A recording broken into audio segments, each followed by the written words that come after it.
हूँ आपके साथ जूही सक्सेना। संजीवनी में आप सभी का स्वागत है। स्वस्थ शरीर में स्वस्थ मन का निवास होता है। अगर आप शारीरिक रूप से स्वस्थ हैं, तो आपका मन भी स्वस्थ और तरोताजा रहता है। लेकिन समय समय पर होने वाली बीमारियां हमारे तन और मन दोनों को नुकसान पहुंचाती हैं। जब तक हमें इन बीमारियों का पता चलता है, तब तक ये बड़ी बीमारी का रूप ले लेती हैं।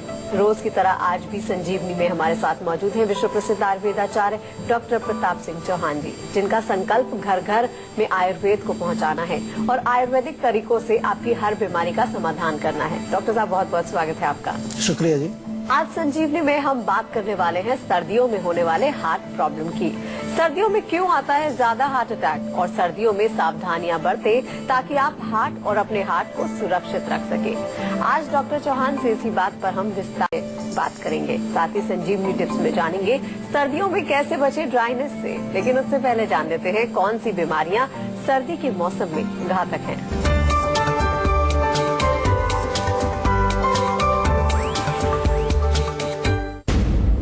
इस सर्दी दिल के मरीज हो जाए अलर्ट। सर्दियों में कैसे बचे हार्ट अटैक के खतरे से, जानिए 10 दमदार नुस्खे जो रखेंगे आपके दिल को दुरुस्त। सर्दियों में सबसे ज्यादा हार्ट अटैक होते हैं, वो ज्यादा घातक होते हैं। डॉक्टर साहब, ये बताइए कि ठंड के मौसम में हमारा शरीर के लिए कौन सी बीमारियां हैं जो सबसे ज्यादा घातक हो सकती हैं? देखिए, ठंड का मौसम जब आता है, जैसा कि आपने कहा कि हार्ट के पेशेंट्स को, स्पेशली जो लोग ब्लड प्रेशर जिनका होता है, हाई बीपी के जो पेशेंट होते हैं, उनको थोड़ा सा ज्यादा सतर्क रहने की जरूरत है। क्योंकि जब सर्दी पड़ती है तो ठंड की वजह से हमारी जो ब्लड वेसल्स हैं थोड़ी सी सिकुड़ जाती है, हल्की सी, तो हमारे हार्ट को भी थोड़ा सा पंप करने के लिए ज्यादा मेहनत करनी पड़ती है। लेकिन इसके अतिरिक्त अगर हम देखें तो ठंड में और कई चीजें हैं। जितना भी आपका जो नाक, गला, फेफड़े, इससे संबंधित रोग हैं, ये भी काफी कॉमन देखने को मिलते हैं। जुकाम हो गया, खांसी होगी, गला खराब हो गया, या फिर जो है सांस के जो रोगी, अस्थमा के जो पेशेंट्स हैं, उनके लिए भी काफी दिक्कत होती है। स्किन यानी कि क्योंकि काफी रूखापन होता है, ड्राइनेस होती है मौसम में, तो ड्राई स्किन आम तौर पर देखने को मिलती है। होठों का फटना या त्वचा पर काफी ड्राइनेस होना, इस तरह के जो रोग हैं वो सर्दियों में ज्यादा देखे जाते हैं। तो जब ठंड का मौसम जब आता है, तो अगर ये चीजें आपको ऑलरेडी मालूम हो जाएं, पहले से ही आपको मालूम हो कि सर्दी का क्या प्रभाव हमारे शरीर पर पड़ता है, तो आप अपने शरीर की ज्यादा देखभाल कर सकते हैं। यही नहीं, अगर माइंड की बात करें तो ठंड के मौसम में डिप्रेशन भी ज्यादा होता है लोगों को। क्योंकि आप सर्दी में जब बैठे रहते हैं अंदर, धूप कई बार निकलती नहीं, कई कई दिन तक जब बहुत ज्यादा ठंड पड़ती है, तो उससे थोड़ा माइंड भी आपका डिप्रेशन में चला जाता है। ऑफ कोर्स उसकी वजह से मोटापा बढ़ने लगता है और डायबिटीज के जो पेशेंट्स हैं उनको भी कई प्रकार की दिक्कतें इसमें आने लगती हैं। शरीर का महत्वपूर्ण हिस्सा है हार्ट। तापमान गिरने के साथ हमारे दिल पर क्या प्रभाव पड़ता है और डॉक्टर साहब किस तरह के चेंजेस हमें देखने को मिलते हैं? देखिए, जब तापमान गिरता है तो जैसा मैंने कहा कि हमारे जो ब्लड वेसल्स हैं, जिनमें खून का संचरण होता है, सर्कुलेशन होता है, उनमें थोड़ा सिकुड़न आती है, या कुछ में हम कहें कंस्ट्रक्शन उसमें हो जाती है।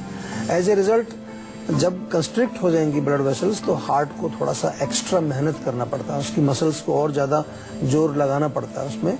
तो उसके कारण जो ब्लड प्रेशर तो बढ़ता ही है, लेकिन हार्ट की जो मसल्स हैं उन पर भी जो है एक्स्ट्रा बर्डन होता है। तो इसलिए विशेष रूप से हम यही हिदायत देते हैं कि सर्दी के मौसम में जो है ये कोशिश करनी चाहिए आम आदमी को कि अपने शरीर को गर्म रखे, गर्म पानी से स्नान करें, गर्म पानी पिएं और थोड़ा सा तेल की मालिश की जाए। इस तरह की चीजें अगर आप करेंगे, छोटी छोटी सी चीजें हैं, और भी काफी चीजें बताएंगे कि किस प्रकार से सर्दी के मौसम में आप स्वस्थ रहें और किसी प्रकार की तकलीफ आपको ना हो। जिन लोगों को पहले से ही हार्ट की प्रॉब्लम है या फिर हार्ट की प्रॉब्लम इस मौसम में डॉक्टर साहब उन्हें हो सकती है, तो इसके कारण क्या होते हैं? देखिए, कारण कोलेस्ट्रॉल एक बहुत बड़ा कारण है। कोलेस्ट्रॉल अगर बढ़ेगा तो वो जाकर के ब्लॉकेज पैदा करता है। डायबिटीज के जो पेशेंट्स हैं, वो भी डायबिटीज एक बहुत बड़ा कारण इसमें बनता है। क्योंकि डायबिटीज यानी कि आपके रक्त के अंदर, ब्लड के अंदर शुगर की मात्रा अधिक है, तो वो एक प्रकार से वो भी एक कारण बनता है ब्लॉकेज का, हार्ट को कमजोर करने का। या फिर मोटापा जो है कि एक बहुत बड़ा कारण है इसमें। मोटापे जिनका वेट ज़्यादा होता है उन लोगों को, फिर खासतौर से सर्दी के मौसम में, क्योंकि खाना पीना तो काफ़ी गरिष्ठ होता है हमारा सर्दियों में, काफ़ी हैवी होता है। फ्राइड चीज़ें काफ़ी लोग खाते हैं, बहुत ज़्यादा जो है तली हुई चीज़ों के साथ साथ मिठाइयों का सेवन काफ़ी होता है। कई प्रकार की ऐसी चीज़ें, मिठाइयाँ जो सर्दियों में आमतौर पर घरों में बनाई जाती हैं, कई प्रकार के गज्जक वगैरह का सेवन किया जाता है। तो ये चीज़ें क्या है कि ये मोटापा जब बढ़ता है तो वो भी हमारे हार्ट के साथ उसका संबंध है। लैक ऑफ एक्सरसाइज, डेफिनेटली जब ज़्यादा ठंड पड़ती है तो हमारी लाइफ जो है बहुत सेडेंट्री हो जाती है, ज़्यादा मूवमेंट नहीं रहता, एक्सरसाइज कम हो जाती है, वॉक पर नहीं जा पाते, तो उसके कारण भी होता है। और सर्दी में जैसा कि हमने बताया कि हार्ट की प्रॉब्लम्स तो होती है, लेकिन जोड़ों की प्रॉब्लम भी एक होती है। जोड़ों में स्टिफनेस आ जाती है, कहीं कहीं पर स्वेलिंग किसी लोगों को आ जाती है, जोड़ों में स्वेलिंग, पैरों में स्वेलिंग, या जो है अकड़ाहट, बॉडी में स्टिफनेस। तो इसकी वजह से भी जब बॉडी में अकड़ाहट रहती है, स्टिफनेस रहती है, तो वो हमारी जो अंदर की जो वेसल्स हैं जिनमें कोई सर्कुलेशन हो रही है किसी भी चीज़ की, चाहे वो ब्लड है चाहे कुछ और है, तो उसका भी थोड़ा सा हम ये कहें कि उसके ऊपर उसका जो प्रेशर है वो अधिक पड़ता है स्टिफनेस की वजह से, या फिर सप्लाई कई जगह कम पहुंचती है, ये कह सकते हैं। कभी कभार जो है जब ज़्यादा ठंड पड़ती है तो बॉडी के अनेक जो हमारे हिस्से हैं, पैर हैं, नाक है, कान है, इनको गर्म रखने के लिए हार्ट को थोड़ी ज़्यादा मेहनत करनी पड़ती है, क्योंकि ब्लड पहुंचाना पड़ेगा सब जगह। ब्लड पहुंचेगा तो वहाँ पर गर्मी आएगी। तो ये चीज़ें हैं, कुछ ज़्यादा मुश्किल नहीं है समझना, अगर आप थोड़ा सा जो है इसमें बुद्धि लगाएं। और समाधान भी बड़ा सिंपल है, समाधान थोड़ा और भी बताएंगे आपको, लेकिन मेन सिंपल सबसे अच्छी चीज़ है कि अपने शरीर को गर्म रखना है, ठंड से बचना है, ठंडी चीज़ों का सेवन नहीं करना है।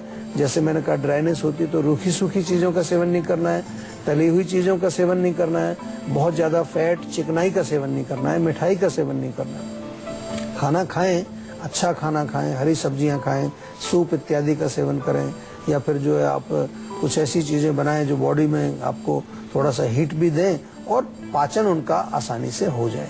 तो ये चीज़ें हैं बेसिक प्रिंसिपल्स, इनको यदि आप समझ लेते हो, basic principle in relation to your lifestyle, basic principle in relation to your digestion, basic principle in relation to your food, ये चीज़ें अगर आप समझ लेते हो तो फिर आपके लिए कोई ज़्यादा मुश्किल नहीं होता। हेल्थ जो है वो एक साधारण सा एक प्रिंसिपल है जो हम आयुर्वेद में कहते हैं, वो है बैलेंस। अगर हम हर चीज़ को बैलेंस में रखेंगे तो हम स्वस्थ रहेंगे, और जब वो बैलेंस बिगड़ेगा तो हमें शरीर में रोग आए। दिल का दौरा और एंजाइना में डॉक्टर साहब क्या फर्क होता है और दोनों के लक्षण क्या होते हैं? देखिए, एंजाइना जो है, एंजाइना पेक्टोरिस इसको बोलते हैं, तो हमारा जो हार्ट की मसल्स हैं उनके अंदर जब ऑक्सीजन सप्लाई नहीं पहुंचती तो एक पेन होता है। लेकिन ये ऑक्सीजन सप्लाई अगर ज़्यादा देर तक ना पहुंचे, वहाँ पर ब्लड की सप्लाई वहाँ ज़्यादा देर तक ना पहुंचे, क्योंकि ब्लड के माध्यम से ही ऑक्सीजन जाता है, तो हार्ट का वो हिस्सा कोई, उसको कहते हैं कि वो डैमेज हो जाता है, मर जाता है। तो पहला जो स्थिति है, जब सप्लाई नहीं पहुंच रही है जिस स्थिति में, लेकिन वो मरा नहीं है, उसको हम एंजाइना बोलते हैं। कि पेन होगा, पेन आपके बाजू की तरफ जाएगा, उसके लक्षण ऐसे होते हैं, लेफ्ट बाजू में जाएगा, नॉर्मली गर्दन की तरफ जाएगा। हार्ट अटैक जब होता है तो उसमें कोई हार्ट का हिस्सा वहाँ डैमेज हो जाता है, क्योंकि वहाँ पर जो है कुछ देर तक अगर वो नहीं पहुँचती है सप्लाई, तो फिर वो वहाँ की जो मसल्स हैं वो एक तरह से उनको हम कहते हैं कि वहाँ डैमेज हुआ है, वो डेड हो गई है। और उसका जो प्रभाव है, हार्ट अटैक के लक्षण अगर हम देखें, एंजाइना से थोड़ा सा और ज़्यादा सीवियर लक्षण होते हैं। पेन के साथ साथ थोड़ा प्रेशर, आपके सेंट्रल जो चेस्ट का बीच का एरिया है, वहाँ एक बड़ा ज़बरदस्त प्रेशर आपको महसूस होता है। और उसके साथ साथ हार्ट की जो पैल्पिटेशन, हार्ट रेट का बढ़ना, और या सांस जो है खिंच करके आना, सांस लेने में तकलीफ होना, एक अजीब सी बेचैनी, घबराहट होना, कई बार पसीने आ जाना, और of course in addition to that वो जो पेन आपका आता है बाजू की तरफ या गर्दन या आपका जबड़े की तरफ जो पेन आता है, तो ये लक्षण हार्ट अटैक के होते हैं। इनको थोड़ा सा जानना चाहिए, क्योंकि कभी कभार चेस्ट पेन जो है वो गैस की वजह से भी हो सकता है, एसिडिटी की वजह से भी हो सकता है। तो घबराना नहीं है, अगर कभी गैस की वजह से दर्द होता है तो उसको हार्ट अटैक मत मान लीजिए। ऑफ कोर्स ये जो हमने प्रोग्राम बनाया है, इसका पर्पज यही है कि ये छोटी छोटी सी चीजें जो आपको शायद उतनी डिटेल में नहीं मालूम होगी, उनको मालूम आपको हम कराना चाहते हैं, क्योंकि कुछ चीजें जब आपको पता होती हैं तो फिर आप उनको मैनेज अच्छी तरह से कर सकते हैं। You can do better management. सुबह सुबह सोकर उठने के बाद कभी कभी किसी को बेहोशी आ जाती है डॉक्टर साहब जी। तो क्या इसको दिल की बीमारी से हम इसको कनेक्ट कर सकते हैं? देखिए, सुबह जब आप उठते हैं तो सबसे पहले तो आपको ये मालूम होना चाहिए कि जब आप लेटे रहते हैं तो आपका ब्लड प्रेशर भी थोड़ा सा लो होता है, सर्कुलेशन ऑफ ब्लड लो होता है, क्योंकि बॉडी आपकी रेस्टिंग पोजीशन में है। तो बॉडी का कोई जब फंक्शन नहीं हो रहा है, बॉडी में जो ऐसी कोई विशेष गति नहीं हो रही है, तो आपका खून की सप्लाई भी थोड़ी स्लो रहती है उसमें। अब जैसे ही आप उठ के बैठते हैं तो एकदम से आपको खून चाहिए, सर्कुलेशन चाहिए। फिर आप जैसे खड़े होंगे तो आपको पूरी बॉडी में, टांगों में और ब्लड चाहिए। तो कभी कभार क्या होता है कि एक तो हमारा तरीका यदि ऐसा हो कि हम एकदम से उठ जाएं तो डेफिनेटली एक बार कभी हल्का सा चक्कर आ जाता है, किसी किसी को आंखों के आगे अंधेरा आ जाता है, कुछ लोग बेहोश भी हो जाते हैं। तो एक तो इसको समझना है कि जब भी आप रात को सो करके जब सुबह उठते हैं तो एकदम से नहीं उठना चाहिए। थोड़ा सा पहले उठिए, कुछ 2-3 मिनट बैठिए, आराम से बैठ करके थोड़ा सा चाहें तो अपने हाथ पैरों को थोड़ा मसलिए ताकि सर्कुलेशन ऑफ ब्लड थोड़ा सा अच्छा हो जाए। फिर उसके बाद आराम से उठना चाहिए, हड़बड़ी में ऐसे नहीं उठना चाहिए। बात अगर हाइपोथर्मिया की जाए तो सर्दी होने पर अचानक से शरीर का टेम्परेचर गिर जाता है। वहीं दूसरी ओर जो लोग ज्यादा मात्रा में अल्कोहल लेते हैं, दोनों ही कंडीशन में डॉक्टर साहब क्या समस्याएं हार्ट से रिलेटेड पैदा हो सकती है? हाँ, बिल्कुल हो सकती है। देखिए, हाइपोथर्मिया यानी कि जैसा शब्द से पता चलता है, थर्मिया यानी कि हमारे बॉडी में एक विशेष टेम्परेचर हमारी बॉडी को चाहिए होता है काम करने के लिए, और जब वो टेम्परेचर कम हो जाए ठंड की वजह से, किसी भी हिस्से में या पूरी बॉडी में अगर ठंड आपको लगती है तो हमारे हार्ट को वहां पर और ज्यादा ब्लड पहुंचाना होता है, क्योंकि ब्लड की वजह से हमारे शरीर में गर्मी आती है। तो उसको एक्स्ट्रा काम करना पड़ेगा, और ज्यादा काम करने से डेफिनेटली हार्ट आपका फेल हो सकता है। कभी कभार कहीं बहुत ज्यादा ठंडे इलाके में आप हों जहाँ माइनस में टेम्परेचर हो, ऐसा होता है लोगों को, उनका हार्ट अटैक आ जाता है। कभी कभार रेस्पिरेटरी अटैक भी उनको आता है, यानी कि उनका रेस्पिरेटरी सिस्टम भी कई बार बंद हो जाता है। तो ये होता है। और अल्कोहल, डेफिनेटली अल्कोहल जब सेवन करते हैं आप, और खास तौर से जो लोग अल्कोहल सेवन करते हैं, अगर उनको ब्लड प्रेशर की प्रॉब्लम है तो you have to be very careful, क्योंकि अल्कोहल जो है हमारे ब्लड प्रेशर को बढ़ाती है, और ब्लड प्रेशर जब बढ़ जाता है तो उससे भी हमारे हार्ट के ऊपर असर आता है और हार्ट के अंदर डैमेज हो सकता है। तो इसलिए हमें ध्यान रखना है, अल्कोहल का सेवन तो बिल्कुल नहीं करना चाहिए। अल्कोहल जो है हमारे शरीर के लिए बहुत तरह के नुकसान पहुंचाती है, लिवर को खराब करती है, ब्लड प्रेशर को बढ़ाती है, हार्ट की प्रॉब्लम्स आपको आ सकती है, और अनेक प्रकार के जो हमारे बॉडी में जो छोटी छोटी से चैनल्स हैं, वहाँ पर अगर ज़्यादा एसिड पहुंचेगा, एसिडिटी ज़्यादा बढ़ेगी, हमारे ब्लड की पीएच जो है वो एसिडिक हो जाएगी, तो हमारी छोटी छोटी सी जो सेल्स हैं, टिश्यूज हैं, वो भी डिस्ट्रॉय होती है। तो ये काफ़ी जो है हमारे शरीर को डैमेज करती है डिफरेंट लेवल पर, और हार्ट पर भी इसका डेफिनेटली इम्पैक्ट पड़ता है। और अब बारी आती है आज की संजीवनी की, जिसमें डॉक्टर साहब आपको बताने वाले हैं कि सर्दी के मौसम में हार्ट अटैक से बचने के लिए संजीवनी के दर्शकों को क्या कुछ नुस्खे करने चाहिए। डॉक्टर साहब बताइए क्या नुस्खे हैं? जी देखिए, बहुत सिंपल चीजें हैं, आप अगर करेंगे, और चाहे बेशक आप ऑलरेडी ब्लड प्रेशर के पेशेंट हैं, इवन आप अगर हार्ट के पेशेंट हैं, तो ये चीजें आपको बहुत जरूरी ध्यान रखनी है। सबसे सिंपल चीज जो हमने अभी पूरे एपिसोड में बात किया है कि शरीर को गर्म रखने की कोशिश करनी है आपको। गर्म रखने के कई तरीके हैं। अच्छा गर्म कपड़े पहने, कमरा गर्म रखें, बाहर जाएं तो अच्छे वूलन कपड़े पहन करके जाएं, सॉक्स पहन के जाएं, टोपी लगा करके जाएं, ताकि शरीर में ठंडक आपके ना घुस जाए अंदर, जिसके कारण फिर आपके हार्ट को और ज्यादा काम करना पड़ेगा। नंबर 2 जो है, आप नियमित रूप से अगर शरीर में मालिश करें, सरसों का तेल ले लीजिए, तिल का तेल ले लीजिए, या कोई और तेल जो आपको बॉडी को अच्छा सूट करता है, उसको हल्का सा गर्म करके उससे मालिश अच्छी तरह बॉडी में करना चाहिए, उससे आपको फर्क पड़ेगा। गर्म पानी पीना चाहिए। गर्म पानी पीने से क्या होगा कि बॉडी गर्म रहती है, थोड़ा सा बॉडी के अंदर हीट भी बढ़ती है। चाहे तो उसमें थोड़ा सा अदरक, थोड़ा सा जो है सौंफ, जीरा, धनिया, ये चीजें हम बताते रहते हैं आपको, वो डाल लीजिए। या फिर जो है हमारा ये जो अर्जुन की छाल होती है, जिसके बारे में हम कई बार आपको बताते हैं कि हार्ट के लिए बहुत अच्छी है, तो अर्जुन की छाल का काढ़ा बना करके आप सुबह शाम पी सकते हैं। उसको हम अर्जुन टी बोलते हैं, हमारे यहाँ जीवा में आपको इजीली अवेलेबल है, मंगा सकते हैं, उसको फोन करके भी मंगा सकते हैं, वैसे भी आप हमारी क्लिनिक से भी ले सकते हैं। तो ये जो अर्जुन की चाय है, ये भी हमारे हार्ट को सुरक्षित करती है। खाने पीने में डेफिनेटली आपको ध्यान रखना चाहिए कि आप जैसे बादाम भिगो करके उसका सेवन कर सकते हैं, हार्ट के लिए अच्छे हैं। आपको थोड़ा सा ये भी ध्यान रखना चाहिए कि जो चीज़ें कोलेस्ट्रॉल को बढ़ाती हैं उनको नहीं सेवन करना है, मोटापा नहीं बढ़ना चाहिए। और इसके अतिरिक्त जो है मेंटल लेवल पर थोड़ा सा यदि आप काम करें, प्राणायाम करें, मेडिटेशन करें और इसके अतिरिक्त जो है माइंड को थोड़ा सा रिलैक्स रखने की अगर आप कोशिश करेंगे तो उससे भी आपका हार्ट बिल्कुल सुरक्षित रहेगा।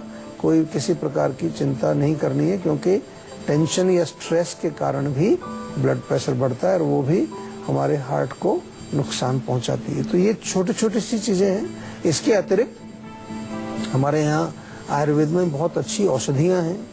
आपको किसी भी प्रकार का रोग हो, हार्ट से संबंधित हो, फेफड़ों से संबंधित हो, जोड़ों से कोई भी रोग हो, तो मैं आपसे बार बार निवेदन ये करता हूँ कि आज आप ये जो है एक प्रण कीजिए ऐसा कि जब भी कोई शरीर में आपको रोग दिखे, सबसे पहले आयुर्वेद में जाइए। अगर आप भी हेल्थ से जुड़ी अपनी समस्याओं का समाधान चाहते हैं तो आप हमारे सेहत के नंबर 0129404040 पर अपना फोन नंबर जल्द से जल्द रजिस्टर करवा सकते हैं। उसके बाद डॉक्टर चौहान के पैनल के डॉक्टर आपको खुद फोन करके आपकी सेहत से जुड़ी समस्याओं को सुलझाएंगे। फिलहाल यहाँ पर वक्त हो गया एक छोटे से ब्रेक का। ब्रेक के बाद बारी है संजीवनी टिप्स की, जिसमें जानेंगे सर्दियों में कैसे बचें ड्राइनेस से। इसीलिए आप कहीं मत जाइएगा, देखते रहिए अपना मन पसंदीदा हेल्थ शो संजीवनी, ताकि स्वस्थ रहें आप। ब्रेक के बाद एक बार फिर से आप सभी का स्वागत है संजीवनी में, और अब बारी आती है संजीवनी टिप्स की, जिसमें डॉक्टर साहब आपको बताने वाले हैं सर्दियों में कैसे बचें ड्राइनेस से। देखिए, ड्राइनेस अगर है सर्दियों में, जो कि मौसम में होती है, रुक्षता होती है, ड्राइनेस होती है, तो ड्राइनेस से बचने का एक ही तरीका है सिंपल, कि ड्राइनेस के ऑपोजिट क्या होता है, लुब्रिकेशन होता है। तो लुब्रिकेशन जितनी हम रखेंगे, या हम कहें कि जितनी हम बॉडी के अंदर एक तरह से हाइड्रेशन बना के रखेंगे, तो सूप्स का सेवन करना चाहिए, उसमें पानी काफी होता है। गर्म पानी पीना चाहिए। वैसे भी कोशिश करना चाहिए कि पानी पिए नियमित रूप से, क्योंकि सर्दियों में थोड़ा प्यास कम लगती है तो हम पानी कम पीते हैं, तो पानी नियमित रूप से पीना चाहिए। और इसके अतिरिक्त जो है हमें भोजन में भी ध्यान देना है। जब आप कोई सब्जी खा रहे हैं, कोई और चीज आप सेवन कर रहे हैं, कोशिश करें कि उसमें थोड़ा सा अगर घी है तो घी डाल के लें, या थोड़ा सा तेल का प्रयोग भी किया जाता है आजकल, सलाद के ऊपर तेल डाल के खाते हैं लोग। तो इस तरह की चीजों का सेवन आपको करना है, ताकि बॉडी में लुब्रिकेशन बनी रहे। ऑफ कोर्स एक्सटर्नल लुब्रिकेशन को नहीं भूलना है। तेल की मालिश वो तो हम बताते ही, आपको बार बार बताते हैं, तेल की मालिश आपको करनी है। और सबसे इम्पोर्टेंट चीज है कि थोड़ा सा परहेज करना है। खाने पीने में ठंडी चीजों का सेवन ना करें, ड्राई क्रंची क्रिस्पी चीजों का सेवन नहीं करें, क्योंकि ऑलरेडी बॉडी में ड्राइनेस है। यदि आप ड्राई और ठंडी चीजों का और सेवन करेंगे तो ड्राइनेस आपकी बढ़ जाएगी। डॉक्टर साहब बहुत बहुत शुक्रिया इतनी सारी जानकारी देने के लिए। Thank you very much. और इसी के साथ ही आज के लिए बस इतना ही। अगले एपिसोड में आपकी हेल्थ से जुड़ी किसी नई प्रॉब्लम पर हम डिस्कस करेंगे और साथ ही आपको उसका उचित सोल्यूशन भी देंगे। अगर आपको भी हेल्थ से रिलेटेड कोई भी प्रॉब्लम है तो आप हमारे सेहत के नंबर 0129404040 पर फोन करके अपनी कॉल रजिस्टर करवा सकते हैं। आप हमें ईमेल भी कर सकते हैं। हमारी ईमेल आईडी है info@jiva.com। आप फेसबुक के जरिए भी हमसे जुड़ सकते हैं। हमारी फेसबुक आईडी है www.facebook.com/jiva ayurveda। तो इसी उम्मीद के साथ कि हमेशा सेहतमंद रहे, फिट रहे। अगले एपिसोड में फिर होगी आपसे मुलाकात। तब तक के लिए हमें दीजिए इजाजत। नमस्कार। जीवा आयुर्वेद